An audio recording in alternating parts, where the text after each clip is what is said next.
রাজধানীর শাহজাহানপুরে রেলওয়ের পরিত্যক্ত নলকূপের পাইপে পড়ে শিশু জিহাদের মৃত্যুর ঘটনায় মামলা করেন তার বাবা।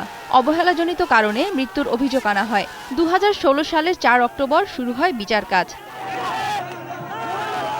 রোববার আলোচিত এই মামলার রায় ঘোষণা করেন ঢাকার 5 নম্বর বিশেষ জজ মোহাম্মদ আখতারুজ্জামান। রেলওয়ের উপসহকারী প্রকৌশলী জাহাঙ্গীর আলম, কমলাপুর রেলওয়ের সহকারী প্রকৌশলী নাসির উদ্দিন, প্রকৌশলী আবু আহমেদ শাকি ও ঠিকাদারি প্রতিষ্ঠান মেসার্স এস.আর. হাউজের মালিক মোহাম্মদ শফিকুল ইসলাম ওরফে সালামকে 10 বছর করে সশ্রম কারাদণ্ড দিয়েছেন আদালত। একই সাথে তাদের 2 লাখ করে জরিমানা, অনাদায়ে আরও 2 বছর করে কারাদণ্ড দেয়া হয়েছে। অভিযোগ প্রমাণিত না হওয়ায় রেলওয়ের সহকারী প্রকৌশলী দীপক কুমার ভৌমিক ও সাইফুল ইসলামকে খালাস দেন বিচারক।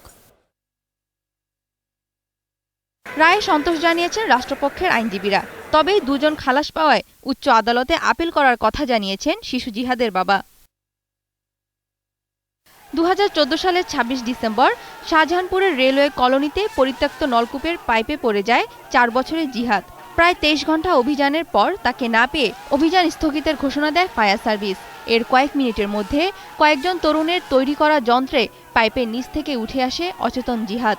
হাসপাতালে নেওয়া হলে চিকিৎসকরা তাকে মৃত ঘোষণা করেন। মহিতুন রিয়া, 21 টেলিভিশন, ঢাকা।